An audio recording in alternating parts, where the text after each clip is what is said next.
Bum bum bum bum bum bum bum bum bum bum bum. The Peter Dislike Show. Bum bum bum bum bum bum bum. So 4 years ago, I used to have binge eating problems. I mean, if you look up any of my videos from 4 years ago, I was considerably heavier than I am today, and I think I may have even recorded a couple videos where I ate in front of the camera. I generally don't do that anymore unless it's a theme about eating. Very seldom do I eat in front of the camera. I used to have a really bad relationship with food. If I saw something come up where I couldn't get to my food, I almost wouldn't even want to participate. Right. So, for example, go to a movie where I'm not allowed to bring outside food. Movie theater food usually doesn't work for me for a variety of reasons, or go to a theme park that doesn't allow you to bring outside food. I used to have all sorts of excuses for sneaking the food in there when I got to the gate, right? Because people generally don't want to hear that because I am a borderline autistic that I need to control my autism with my food, right? That usually doesn't flow very well, and I would either sneak it in and not let anybody see it, or come up with all sorts of excuses. And I found that I went too hard coming up with excuses. I find that just saying that there's a personal reason that food doesn't work here usually it is the end of the story. I went a little bit too far. I would Google all the extreme diseases that nobody would want to hear about. Anyway, I find the more general the excuse, but I don't need to do that anymore because I don't have an eating disorder anyway nowadays.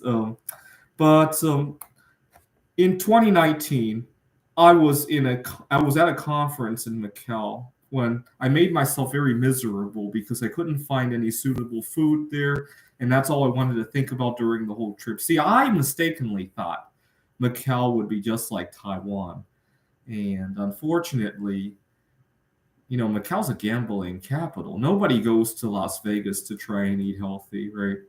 And so finding a hotel room that has a kitchen is going to be tricky enough, right? Think about it. Who goes to Las Vegas to cook organic food, right? Nobody, right? I didn't really think about that.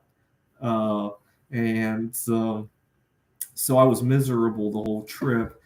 I came back and I lost a job over binge eating kind of problems. What had happened was I had a really busy day and I was just about to sit down to my favorite meal when my boss came to talk to me, got long winded, and so I lashed out at my boss and several of my colleagues. And what was really funny is by the time I finished lashing out, I didn't even have an appetite anymore. So I didn't even get to enjoy my food.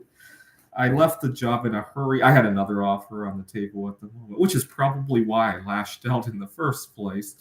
Um, and to this day, 4 years later, I still haven't yet to apologize to any of those people involved.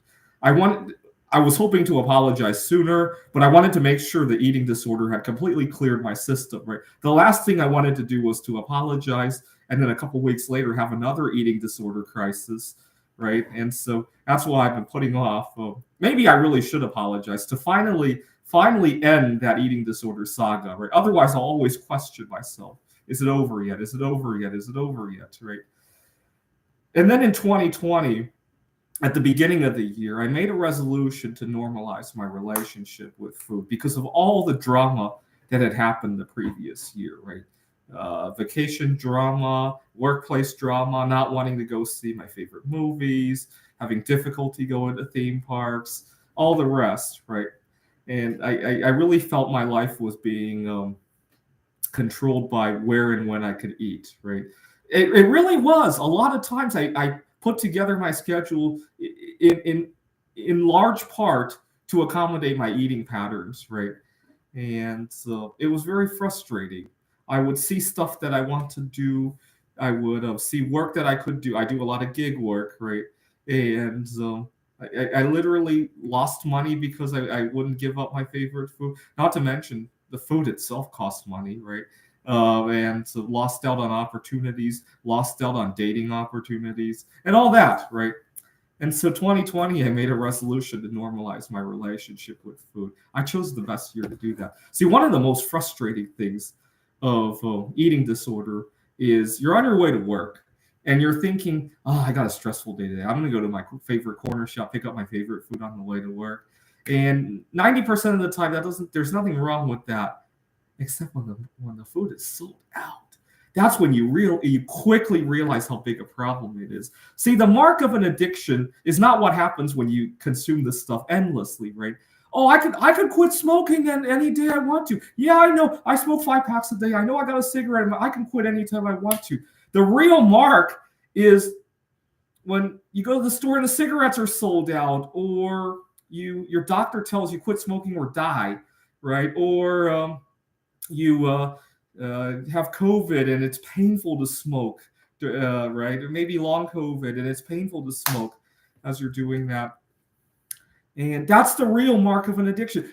That's why nobody will tell you they have a food addiction until inflation hits. They can't afford their food anymore. And even then, they don't tell you they have a food addiction. They tell you, let's go Brandon, and how bad inflation is. They're starving. Oh man, that's the kicker, right? Anyway, so I made the resolution to normalize my relationship with food at the beginning of 2020. Well, 2 months into the resolution, I really got a test. I went to the store. All my food was sold out. I had a few snafus during the first couple of weeks, but it could have been a whole lot worse had I not made the resolution that I did that year. The other thing I noticed was how much more stuff I got done. See, as I'm recording this, you can see that my room looks a whole lot cleaner than it might have in times past. I mean, my bed's not made yet, so I'm trying to squeeze into this corner to do the video. And I just get a lot of stuff done. It's Friday today. I got a couple days before my roommates come back from a trip, and then I won't be able to spread my stuff out so much. I might do some metal casting this week, finally. I took a break from it, but my roommates are away, so this is probably the only opportunity for some time. And I don't have to have food intrude on that. Now, I was talking to a friend of mine, and at the beginning of my resolution, he wanted to quit smoking, and I asked him, well, what his motivation was, because he was one of those tough people who could never get sick, right? Or at least he thought, right? He said that he didn't want to go outside. It was it's the turn of the year, right? You can imagine the weather. It's Seattle. He didn't want to go outside. His apartment didn't allow him to smoke inside. When he said it that way, I got concerned for him, because I thought, well, when the weather is nicer, are you still gonna not want to smoke? Because he doesn't care about the money. He doesn't care about his health. He has plenty of money to burn on cigarettes. He has plenty of smoking buddies, so he doesn't really care about the social implications of his smoking. And so I thought, gee, how are you going to feel come March, April? I just filed it away at the back of my mind. I'll check up with him in March or April. And I did. And when I called him, and he was telling me all these great things from not smoking. He had saved a lot of money. Got to remember what was happening in March of 2020, right? Everybody was waiting for their stimulus. And he and I both said, we joked that we both gave each other a big stimulus by not smoking and eating. And I asked him, well, I got a little concerned about you, because you mentioned that the reason you didn't want to go outside was because of how cold it was. He says, well, yeah, I don't want to go outside anymore either today, because I don't want to, he's a little bit racist. He says, I don't want to go out and catch the Chinese flu. That's what he said. Unfortunately, he has slipped a few times between then and now. I want to say he smokes a lot less today. The other unfortunate thing is I think he has mostly shifted to vaping and not really quit the nicotine, but that's all right. Anyway, I get a whole lot more done when I'm not eating. My desk is cleaner. My schedule is all freed up. See, a lot of times I teach at a community college now. I sometimes look for gig work. Sometimes there's art casting projects. And those things happen. The art casting kind of happens on a weird schedule too, because a lot of times I need space to myself. Hopefully my roommate goes away on vacation or he's at work. And so all of these things have their own little quirks to them in terms of scheduling. And now that I don't have to worry about when can I get out for a bite, also depending on what I'm working with, right? I'll generally allow myself to eat while I'm doing bismuth, but tin, antimony, zinc, those things you definitely don't want to be eating around them, right? Um, and I don't have to think about that anymore. And I get a whole lot more done. I wish I could stop eating altogether because I'm thinking about traveling. There are certain places where finding food might be tricky. Going to Poland. I don't read Polish. I might think about, there's a conference I want to go to. It's in the country where you might get very sick if you eat bad soup, right? And my former classmate was chiding, right? And if I didn't have to eat during those, not to mention one day I may just travel somewhere much further away that where food doesn't really grow very well, right? It might take years to get there. I'll let you think about where that might be, right? If I didn't have to think about food, the vehicle for going to those places would be a whole lot simpler. Not to mention the financial cost, right? I was just thinking about, because today I hope to return to my metal project. I was just thinking about in a given year, I probably chowed down at least half a ton of bismuth in terms of financially in terms of food. Oh my God, that would be nice to add to my collection, right?